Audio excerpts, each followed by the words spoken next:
Welcome back to the lab, folks. Today we have a mailbag video for you. Now all this is from the really massive pile of mail I have upstairs in my office, and it all got mixed up. As you can see, the date on this is March 15th. So this is, I think, the most recent order I got in, but some of these orders go back to before the last two mailbag videos. And they all got mixed up because I had to move them around the other day to make room for something. And so other than these first two envelopes, which I know just came in, they're going to be pretty well mixed up and I have no idea what's in them. So let's get started. I think I know what's in this one. Okay, so this is a fake Bussmann fuse. In fact, what does it say there? Let me get a magnifying glass. It says Bassman. I don't know if you can see that, if this thing is going to be able to focus on that well enough, but there you go. It says Bassman. And just looking at it, you can really tell that it's not the genuine item. The genuine item, the ceramic body of it is woven ceramic, and the ends are clinched in. But I just wanted to get one of each of these, the 440/100 and the 11 amp ones, and just try them out. And now, if you want, what I can do, these are relatively cheap. I wouldn't mind buying like a box of 10 of each and going through them and testing them out, but I'll test these ones out at first. So what I'll try to do is test them out at the rated value, see if they blow, and then at twice the rated value, and 4 times the rated value, and 8 times the rated value. So I believe this one here is another one of these.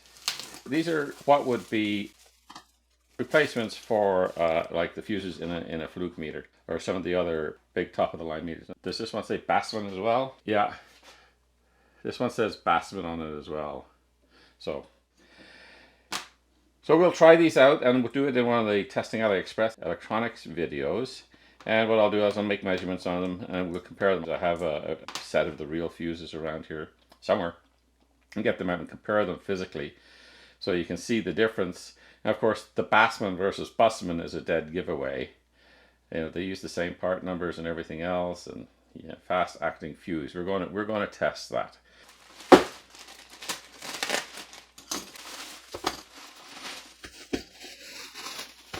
Now these are just parts boxes. These Airage, I like these. I'll label them and then I can put them up on a shelf so I can stack them up. It's much better than those little parts drawers, you know, those little things. They're hopeless, but these are much better. There's two things in here that are possibly the same. These are fans. Now I got these almost a month ago. I upgraded my network attached storage by buying a new unit, and I noticed the old unit, the fan was failing. The fan wouldn't come up to speed sometimes, and sometimes it reported the fan wasn't running, and it was. So I got these fans. It takes a 3-wire fan, and these had the right specifications. You know, it's not a very powerful fan. It doesn't have to be. But so I've got a couple of these just in case, because I want that NAS to last. These are just boots for Cat 5, Cat 6 cabling. They go on and go over the connectors. Kind of give it a little strain relief on them. So yeah, these are for my recabling project, which is just going along slowly in the background. Yeah, these are a couple of bridge rectifiers that I thought they were ridiculously cheap for what they were. So I thought I'd get a couple of them. I always need, you know, bridge rectifiers for power supplies and stuff like that, so I need to have them around. Now, what are these? 2-piece lot, 50 amps, 1000 volts. In a testing AliExpress electronics video, we'll pump one of these up. Now I've got a power supply here that I think will do up to 40 amps. So we'll try that. We'll bolt this down to a heatsink and we'll try putting 40 amps through one of the diodes in it and see if it survives. And if it does, they're great. This here is just a little micro SD card holder. So you put the micro SD card in there and then you can plug it into your computer.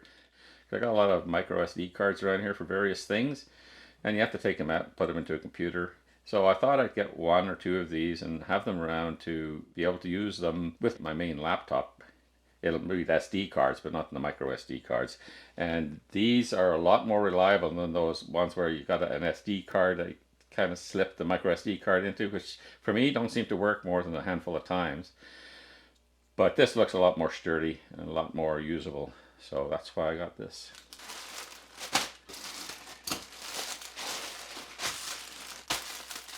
Okay, let's look at this first. I know what this is. Can you see the whole thing? It's pretty big. What it is a bag. I guess you could call it a bag or a case or something like that. I have a big box here of power cords of various types, and I have, you know, probably some of them I probably have maybe 5 or 6 of the same kind. I don't need that. And the box is difficult to deal with. It's a bad shape. And I just want to sort all that out and have something that I can slip away in a corner nicely, and this will be it, so that I can put, you know, a good selection of my power cords in here, and they're going to be then available for me to use. And I can slip this in underneath the table between some other things, and it'll be out of the way until I need it. Now, these things here, I got something like this before. It's just like a USB power inlet, and this one's also got data on it. It's like the other ones, you have to cut out a slot, and then you have to have 2 little holes, and then you have to put screws in them, so they're a pain in the ass to use. These ones, it's just a single hole that you can drill, and you just pops in and then bolts up with a nut on the back of it. I think these are going to be a lot easier to use than were the other ones. This here is a lithium battery charging module. So this is for charging 18650 lithium batteries, and it came as a kit. So I just wanted to get it and you know, have a little kit to build and a little 18650 charger module. So yeah, maybe I'll see a video of me building this. I have to do a bunch of kit building videos because my wife and I are going to be going on vacation this year for over a month, and I'm not going to be able to do much in the way of electronics while I'm on the road. We're going to be visiting some national parks and things like that, and camping, so it's not like we're going to have a lot of power and internet access available to us to produce videos. So what I thought I would do is I'd do a bunch of little videos of me doing up kits up in my mini lab, and then, you know, just give you something to watch over the time that I'm away, maybe 1 a week or something like that, put them up, and you'll see that then. USB-C cables with little meters in them. Now, they're a really nice cable. Come with a cable tie. They've got a nice cloth exterior on them, and they're fairly flexible. They're not like silicone or anything like that, but they are fairly nice. I thought they look at least like they would be durable. So let's plug this in here. So we'll get one of these irons here. All right. Now let's hit OK. That should start it coming up. And it's rather dim. I don't know if you can see it, but the numbers are rather dim, but they are there. And it's giving me approximately the right amount of watts. So yeah, seems to work. But I'm a little bit disappointed in that.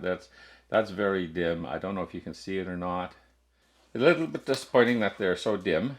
No need for that whatsoever, because you have plenty of power available to you to brighten them up a little bit. They're supposed to be able to handle 240 watts. That remains to be seen. But we don't know. Time will tell whether or not they're of sufficient quality to stand the test of time. Bags within bags. And boxes within bags. Ah, yes. Speakers. These are little speakers. I wanted one set to build a little Bluetooth speaker, and I wanted another set to build a little amplifier here for up underneath the shelf of the bench, so that I can, you know, plug something that has an audio signal into it and listen to it. That would be handy to have too. Here's the final item. Okay, what do we have here? Yeah, this is a little amplifier, and that's for that project I just mentioned. to put a little amplifier up in here. So that's it. It's a little amplifier module. I don't know how well it's going to work. We're going to find that out. But it, you know, it was dirt cheap. And let's see what it says on here. Amplifier, audio amplifier, TDA 7379, 38 watts times 2. That's a little bit more than I need, but we'll manage that somehow. Ah, yeah, these are just DB9. Actually, the 9-pin ones are not called DB, are they? What do they say here? They call them DB9s. But yeah, I just needed one of these the other day, and I didn't have any. Well, not the other day. Again, it's over a month ago. But now I have a small selection of them here. What, 5 of them for my stock? And this here, when I decided to get that other USB to micro SD card thing, you know, you go in there on AliExpress, you do a search or something like that, and then you come up with all sorts of things. And I saw these ones as well, and so I got a couple of those. I thought I got a couple of those. Oh, maybe I only got one. But yeah, in this case, the SD card actually just slides right in here into the USB connector. And it would be that part of the USB connector that you see, like when you see a USB connector, it's got the solid part. Well, that's the part that this would go into. So right in there, and that would be the solid part of the USB connector. That's where your little SD card, your micro SD card would go. And you get a little cap to go over it like that, and it, yeah, throw that in your pocket or you won't get filled up with dirt and crap. Well, folks, that's all I have for you today. Glad it came out. I hope you enjoyed looking at all this stuff. Well, I hope you guys have a great Easter. Bye-bye.